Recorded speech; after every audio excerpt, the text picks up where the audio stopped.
Files YouTube channel එකතු වෙලා නගලම ඉතින් අද ටියුටෝරියල් එක අවසානයේ බලුවොත් ඔයගොල්ලන්ට හැකියාව තියෙනවා Baseshake effect එකක් කොහොමද Adobe Premiere software එක use කරලා හදාගන්නේ කියලා හරියට මෙන්න මේ වගේ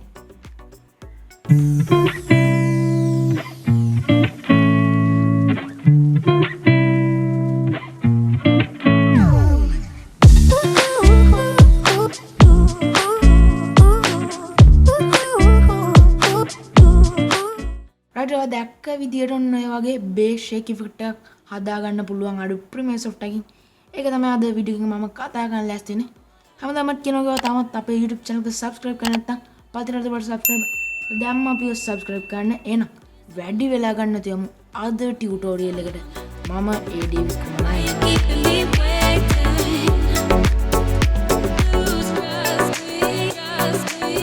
මම මෙන්න මේ විදියට project එක create කරගත්ත Adobe Premiere software එක open කළා. ඉතින් සුපුරුදු පරිදි අපි sequence එකක් create කරගමු. project panel එකට ඇවිල්ලා right click කරලා new item ඇවිත් මෙතන තියෙන sequence කියන එක මම මෙන්න මේ විදිහට දෙනවා. right ඊට පස්සේ මෙන්න මේ විදිහට new sequence කියලා වෙනම page එකක් open වෙනවා. මේකේ ඔයගොල්ලන්ට බලා ගන්න පුළුවන් available preset යටතේ තියෙනවා HDV. මම මෙන්න මේ HDV කියන එකට දීලා මෙතන HDV 1080p කියන එක දෙනවා right. ඉතින් ඔයාලට මේ කැමති preset එකක් try කරලා බලන්න පුළුවන්. ඉතින් මම recommend කරන්නේ මට නම් දැනට හොඳටම විදිහට ආවේ HDV වලින් right. ඒ වගේම ඔයගොල්ලන්ට කැමති sequence එකට නමක් දෙන්න පුළුවන්. මම මෙතනදී Baseshake effect කියලා දෙනවා.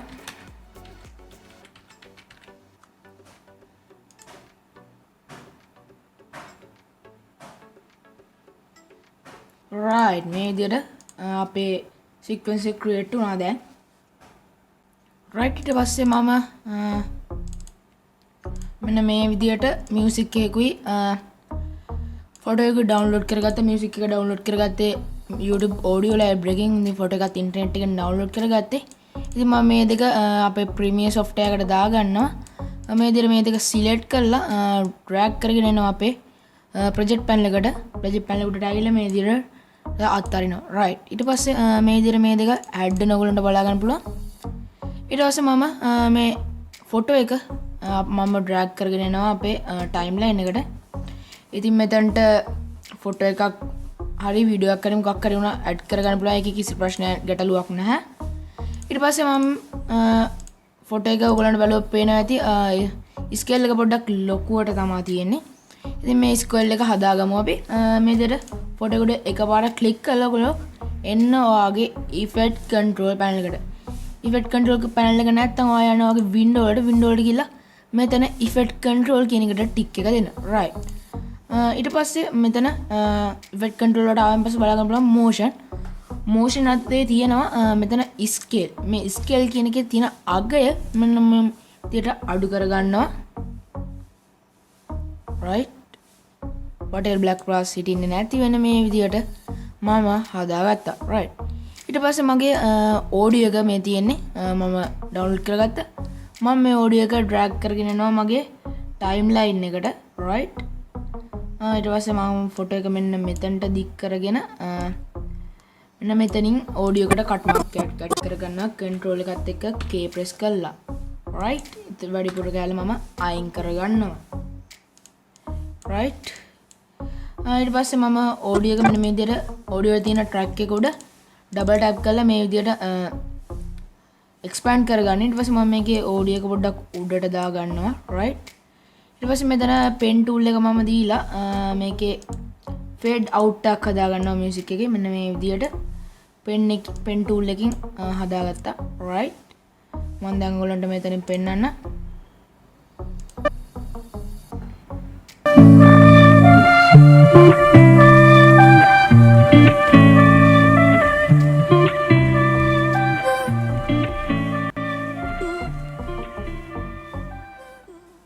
right. ඔන්න ඔය විදිහට මෙතන හදා ගන්නවා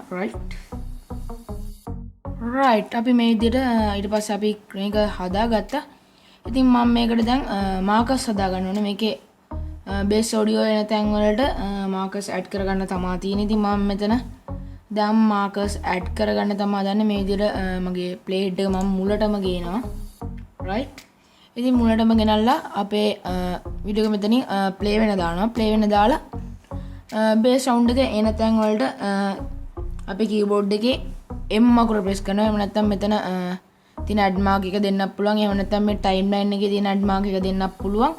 ඉතින් ගොඩක් ලේසි කීබෝඩ් එකේ M අකුර ප්‍රෙස් කරන එක. ඉතින් මම මෙතන මේ ටික හදාගෙන යනවා. ඉතින් මම මෙතන මේ ටික මම චුට්ටක් කරන විදිය පෙන්නන්නම්. මම මෙතන ප්ලේ කරනවා.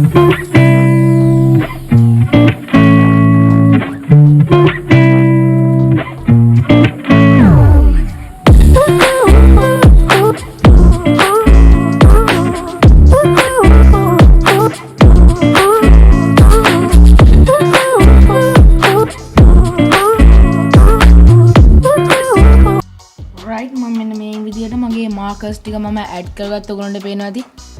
මාකර්ස් ගොඩක් තියෙනවා. මම රෙකෝඩින් එකේදී මාකර්ස් කියන්නේ මම මෙතන වීඩියෝ එක ප්ලේ වෙන්න දාලා කරනකොට පොඩ්ඩක් ඒ තැන් ටික පොඩ්ඩක් ලැග් වෙනවා. ඒ කියන්නේ පොඩ්ඩක් ගණන් ගන්න එපා. මොකද 60 PC එකේ මේ දැස්සල් ලොකු PC එකක් නෙමෙයි නිසා. right. ඊට පස්සේ කොහොමවත් කරන්න තියෙන ඊට පස්සේ ඔයා යන්න ඔයාගේ ප්‍රොජෙක්ට් පැනල් එකට. ප්‍රොජෙක්ට් පැනල් එකට ඇවිල්ලා right click කරනවා. right click කරලා ආයෙමත් යන new item වලට ගියා. ඔයාලට බලන්න පුළුවන් මෙන්න මෙතන මේ විදිහට adjustment layer කියලා. මම විදිහට මේ adjustment layer කියන එක උඩ එකපාරක් click කරනවා. ඊට පස්සේ මේ විදිහට adjustment layer කියලා window එකක් එනවා. මේ window එක මම මේ විදිහට okay කරගන්නවා. right. ඊට පස්සේ මම මේක මෙන්න මේ විදිහට උඩා කරගෙන මගේ පළවෙනි මාක් එක ගාවට මම මේ විදිහට එනවා. ඊට පස්සේ මගේ ඇඩ්ජස්ට්මන්ට් ලේයර් එක මේ විදිහට ඩ්‍රැග් කරගෙන ඇවිල්ලා අත්අරිනවා අපේ පළවෙනි මාක් එක ගාවින්. right. ඊට පස්සේ ඔයාලට ගන්න තියෙනවා ඔයා යන්න ඕනේ ඉෆෙක්ට් පැනල් එකට. ඉතින් ඉෆෙක්ට් පැනල් එක නැත්තම් ඔයා යන්න වින්ඩෝ එකට. වින්ඩෝ ගිහලා ඉෆෙක්ට් කියන එකට මෙන්න මෙතන තියෙන ටික් එක දාගන්න. right. ඊට පස්සේ ඔයා ඉෆෙක්ට් පැනල් එකේ මෙතන සර්ච් කරන්න ඩිරෙක්ෂනල් කියලා. ඊට පස්සේ මේ විදිහට ඩිරෙක්ෂනල් බ්ලර් කියලා ඔයගොල්ලන්ට බලා ගන්න පුළුවන් වීඩියෝ ඉෆෙක්ට් එකක්. මම මෙන්න මේක ගෙනල්ලා අත්අරිනවා අපේ ඇඩ්ජස්ට්මන්ට් ලේයර් එක උඩින්. right. ඊට පස්සේ ඔයගොල්ලන්ට බලා ගන්න පුළුවන් ඉෆෙක්ට් කන්ට්‍රෝල් වල ඩිරෙක්ෂනල් බ්ලර් කියලා වෙනම එකක් ඇවිල්ලා තියෙනවා. ඊට පස්සේ ඔයා මෙතන බ්ලර් ලෙන්ත් කියන එකේ අගය 30ක් විතර දෙන්න. මම මෙතන 30ක් දීලා එන්ටර් කරගන්නවා. right. right. ඊට පස්සේ මම එනවා මේකේ පළවෙනි මාක් එක ගත්ත තැනට. ඊට පස්සේ එතනට ඇවිල්ලා මම shift එකත් එක්ක right arrow key එක press කරනවා මේ විදිහට. ඊට පස්සේ මේ විදිහට එක frame එකක් යනවා. ඊට පස්සේ එතනින් cut mark එකක් දා ගන්නවා මම මේ විදිහට. right. තවත් cut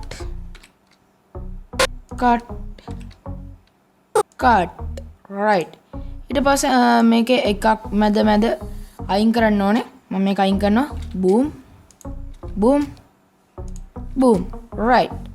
මෙතන 3ක් විතර තිබ්බාම හොඳටම ප්‍රමාණවත්. ඉතින් ඔයාලට කැමති නම් මේක හරි මැදිනුත් කපලා පොඩ්ඩක් එහාට මෙහාට කරලා හදාගන්න පුළුවන්. 4ක් තිබ්බත් ප්‍රශ්නයක් නැහැ. ඉතින් මම මීට කලින් ටෙස්ට් කරේ 3න් මට 3 ඇති වුණා හොඳට ප්‍රමාණවත්. ඉතින් ඕන මේ ටික පුළුවන් ඔයගොල්ලන්ට පොඩ්ඩක් ලං කරගන්න. මම මේ විදිහට ලං කරගන්නවා.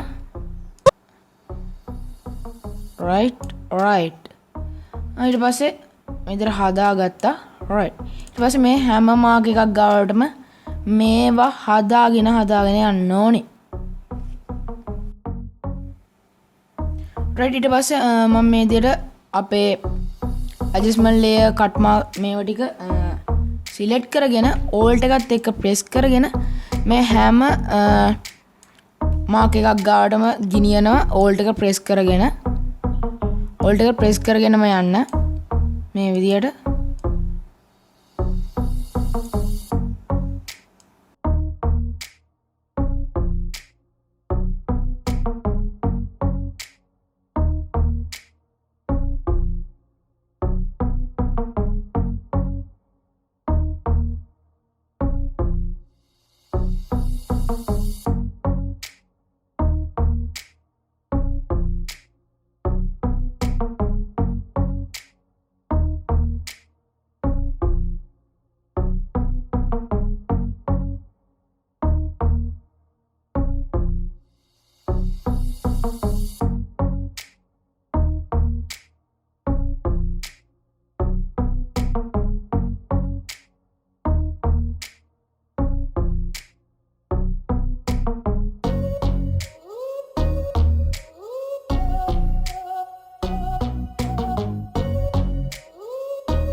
right මම මේ විදියට මම හදාගත්ත ඔයගොල්ලන්ට පේනවා ඇති මේ විදියට adjustment layer එකේ alt එකත් press කරගෙන මේ විදියට copy අරගත්ත මේ ඔයගොල්ලන්ට පේනවා ඇති මේ තියෙන ඒ ටික right ගොඩක් චූටියට කූඹි පැටව ටිකක් වගේ බලලා ගන්න පුළුවන් ඇති ඔයගොල්ලන්ට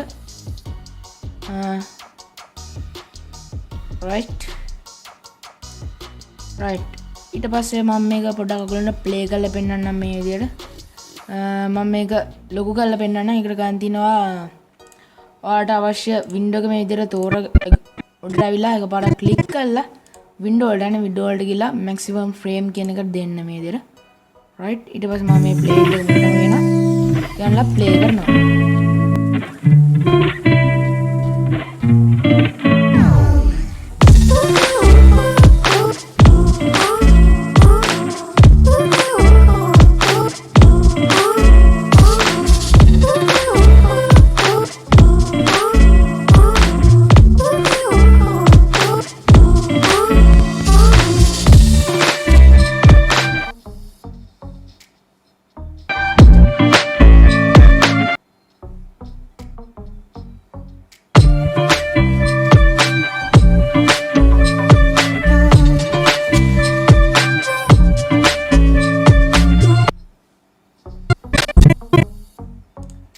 nice ඔන්න ඔය විදියට ක්‍රියේට් වුණා ඊට පස්සේ මම මේක රීස්ටෝර් කරගන්නවා හිටපු විදියට මෙන්න right හරි නේද කරන්ට් එකක් තු විතර ෂී ඊ ෆාල්ට් කරඩක් කරන්න ගත්තොත් කොහොමද උපාල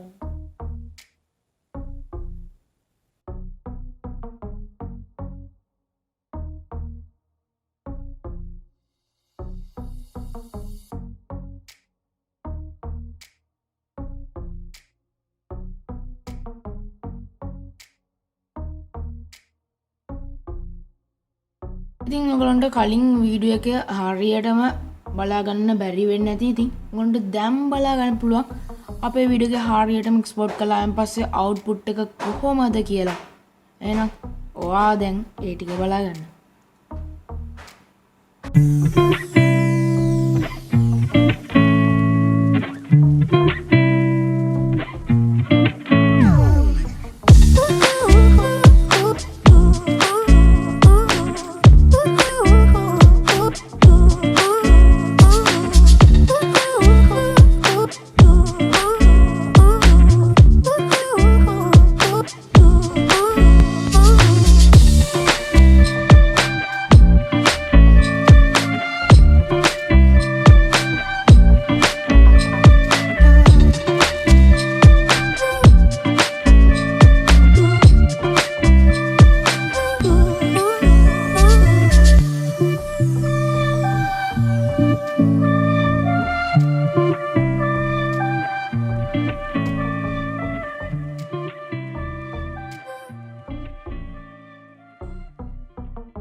right ඉතින් ඔන්න ඔය විදිහට පුළුවන් ඔයාලටත් Adobe Premiere software එක use කරලා Baseshake effect එකක් create කරගන්න.